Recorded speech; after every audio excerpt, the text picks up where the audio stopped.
Sobat Maestro, sesaat lagi Anda akan mendengarkan Blog Airtime bersama Pendeta James Tuhumuri dari Healing Harmony.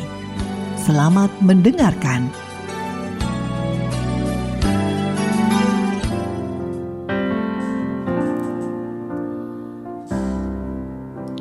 Selamat malam para pendengar Maestro yang Tuhan Yesus kasihi.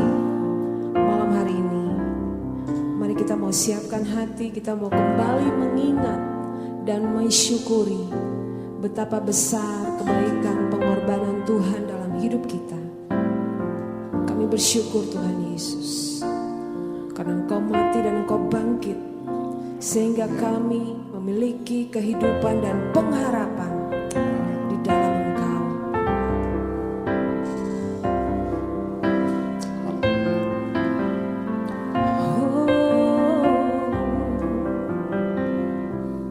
Kau perintahkan surya untuk bersinar, dan Engkau menghardi samudra bergelora,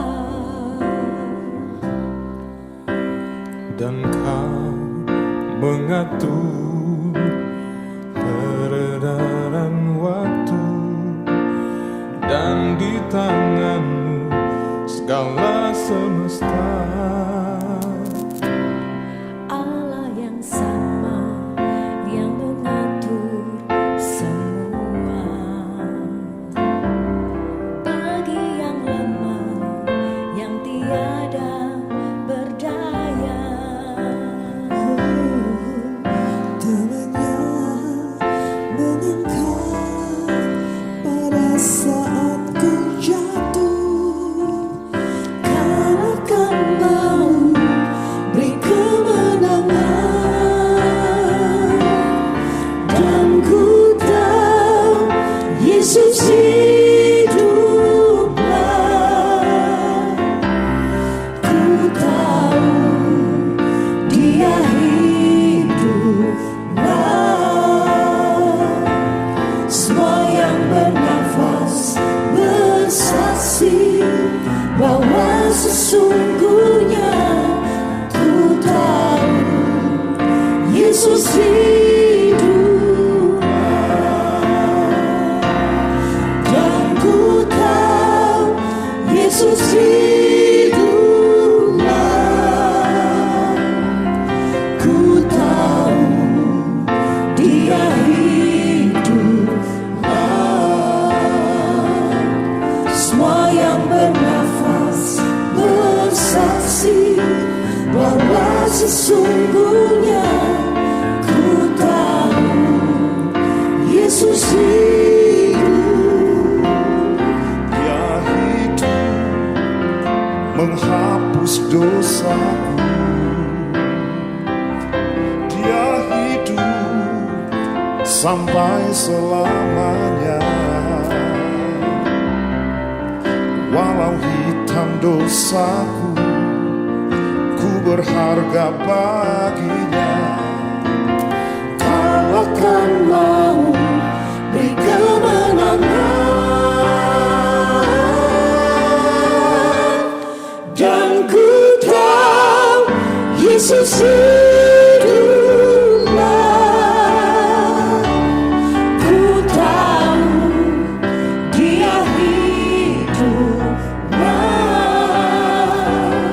Semua yang bernafas bersaksi bahwa sesungguhnya ku tahu Yesus hidup, dan ku tahu Yesus hiduplah. Ku tahu Dia hiduplah.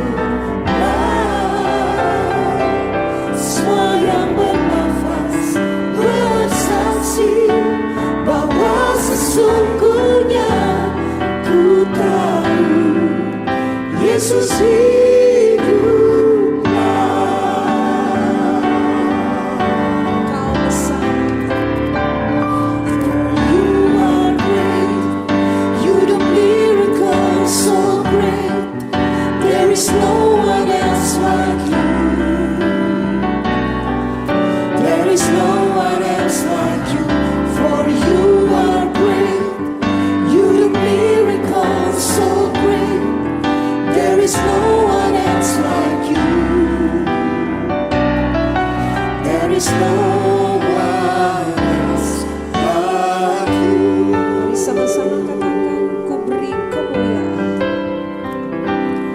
ku beri kemuliaan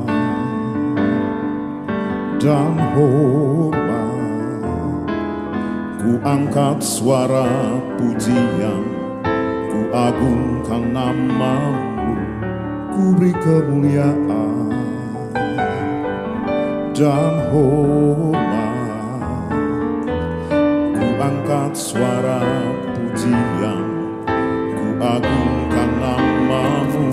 Sebab kau besar, perbuatanmu ajaib, tiada seperti engkau, tiada seperti engkau. Sebab kau besar, perbuatanmu ajaib, Tiada seperti engkau,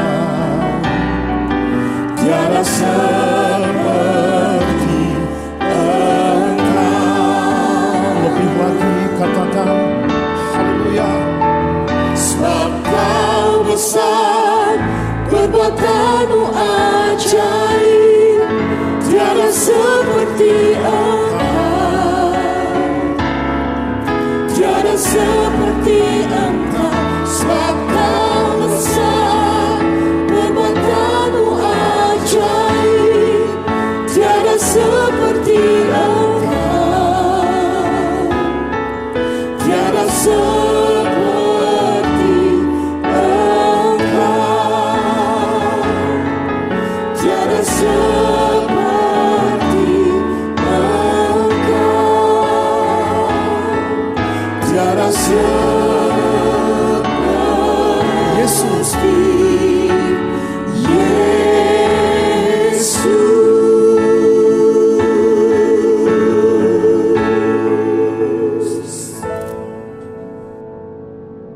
Haleluya. Shalom saudaraku yang terkasih dalam Tuhan Yesus Kristus.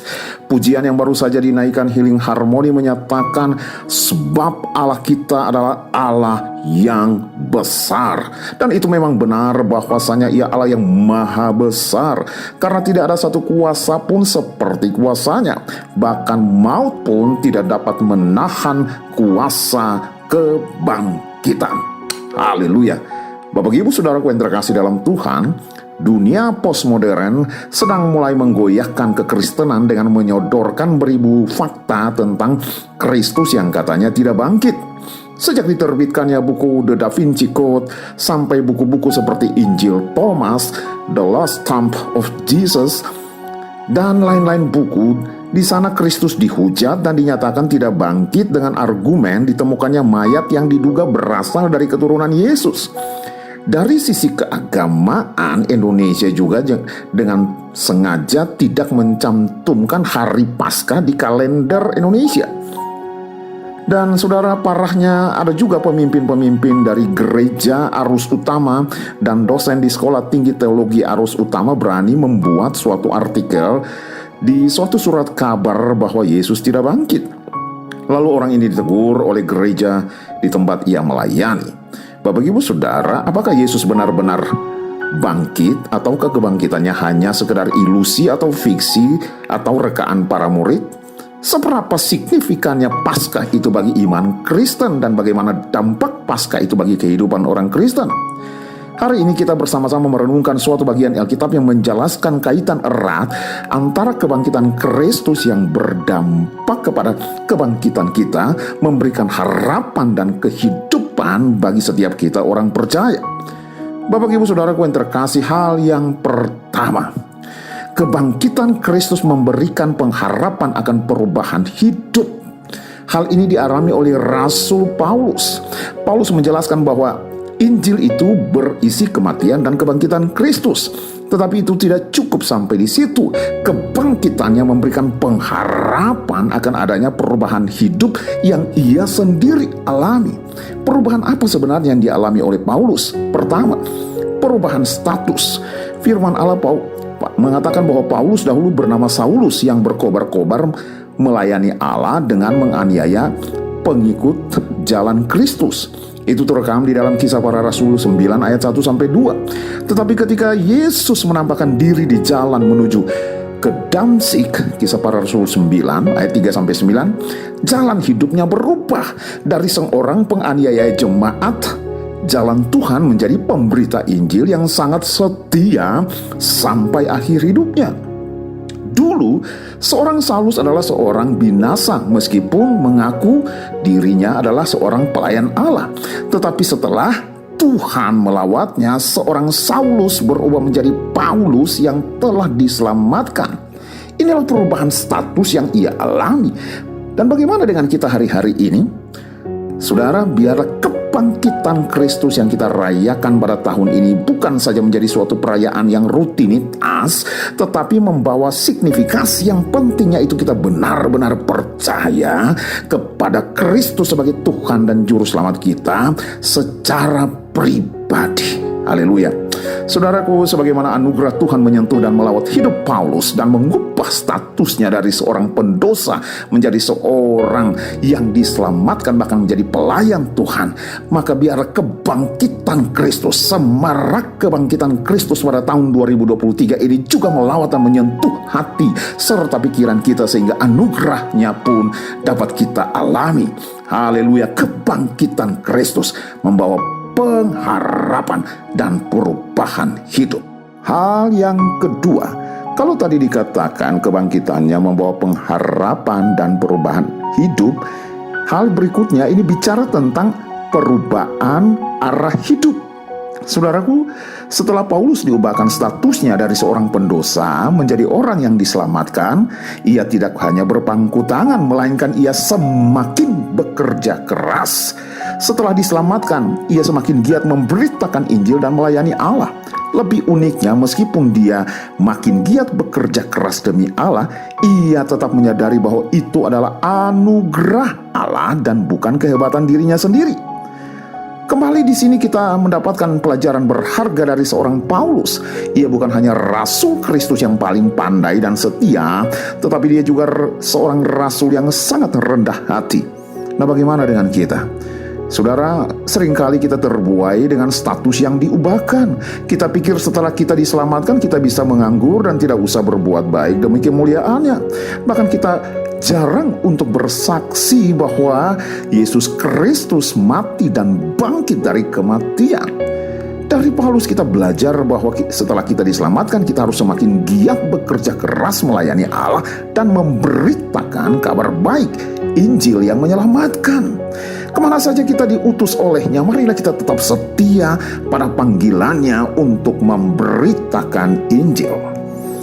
Izinkan saya bertanya kepada saudara, berapa lama saudara menjadi Kristen? Berapa lama saudara menjadi pengikut Kristus? Dan berapa banyak saudara mampu memberikan kesaksian tentang Yesus Kristus adalah Juru Selamat?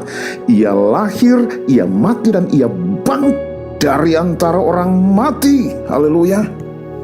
Hal yang ketiga, saudaraku dengar, kebangkitan Kristus memberi pengharapan akan kepastian iman. Bapak Ibu Saudaraku yang terkasih dalam Tuhan, pengharapan akan perubahan hidup tidak bisa ada jika tanpa pengharapan akan kepastian iman. Oleh karena itu Paulus menegur jemaat Korintus, di mana pada waktu itu ada jemaat yang tidak mempercayai kebangkitan Kristus dengan alasan orang mati tidak bisa hidup lagi. Kepada mereka yang tidak percaya, Paulus menegur dan menguatkan mereka bahwa Kristus sungguh-sungguh hidup dan bangkit. Jika Kristus tidak bangkit, Paulus mengatakan sia-sialah pemberitaan Injil yang dia sampaikan dan sia-sialah juga kepercayaan mereka. Dengan kata lain, kebangkitan Kristus adalah inti Injil sejati dan iman Kristen. Hari ini saya mau kasih tahu kepada saudara bahwasanya Injil yang memberitakan hanya kematian Tuhan Yesus yang tidak bangkit belum disebutkan sebagai Injil, karena fakta mengatakan bahwa semua pendiri agama, filsafat, kebudayaan, dan lain-lain pasti mati. Dan itu sama saja. Tetapi ketika Kristus bangkit dari kematian, ini berbicara tentang sukacita yang tidak bisa dicapai oleh semua agama, filsafat, kebudayaan, atau apapun. Berita sukacita apa yang terkandung di dalam kebangkitan Kristus, yaitu Kristus bangkit dan memberikan kepastian kepastian iman dalam dua hal. Yang pertama, kepastian iman yang berkaitan dengan keselamatan. Kemudian Paulus mengemukakannya bahwa jika kita hanya menaruh pengharapan pada Kristus yang mati dan tidak bangkit, maka kita adalah orang-orang yang paling malang dari segala manusia. Mengapa? Karena sama seperti pendiri agama, filsafat, etika, kebudayaan, mereka semua mati dan para pengikutnya tidak mendapatkan kepastian pengharapan. Haleluya. Tetapi puji Tuhan, Kristus bukan hanya mati tapi ia bangkit, membuktikan dia telah menang, mengalahkan kuasa dosa, iblis, dan maut, serta memberikan keselamatan dan pengharapan, kepastian iman bahwa di dalam Kristus sajalah ada jalan dan kebenaran dan kehidupan. Haleluya, haleluya. Saya James Tuhumuri undur diri dari harapan saudara. Hiduplah di dalam pengharapan akan kebangkitan Kristus dan pengharapan akan masa depan selagi kita masih ada hidup di muka bumi ini, dan pengharapan akan kekekalan di dalam Kristus Yesus. Tuhan Yesus memberkati. Selamat Paskah bagi saudara pendengar dimanapun Anda berada. Haleluya, haleluya, amin. Harapanku di dalam-Mu, hanya Kau Yesus kuatku. Ku percaya, ku aman dalam-Mu.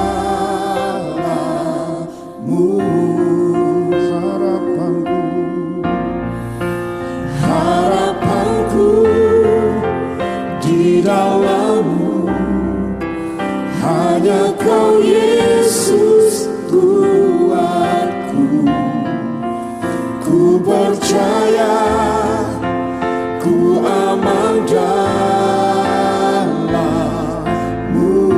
Katakan tak pernah gagal, Tak pernah gagal rencana-Mu, terang di jalanku, kuasa-Mu sempurna. Pengharapanku takkan hilang, sebab masa depanku Kau sediakan.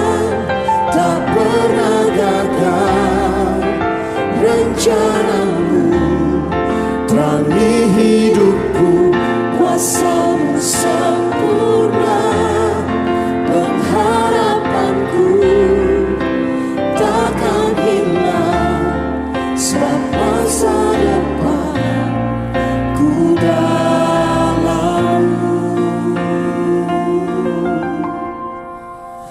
Harapanku di dalam-Mu, hanya Kau Yesus kuatku. Ku percaya, ku aman dalam-Mu.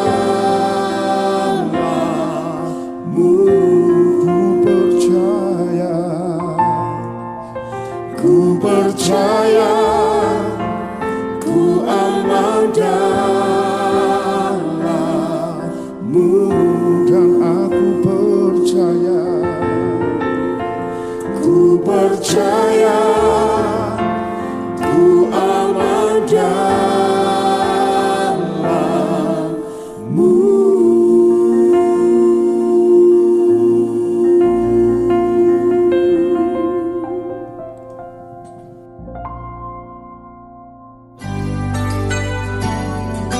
Sobat Maestro, Anda baru saja mendengarkan Blog Airtime bersama Pendeta James Tuhumuri dari Healing Harmony. Bila Anda membutuhkan informasi dan pelayanan lebih lanjut, hubungi call center Healing Harmony di nomor 0811 205 1705. Terima kasih atas perhatian dan kebersamaan Anda. Tuhan memberkati.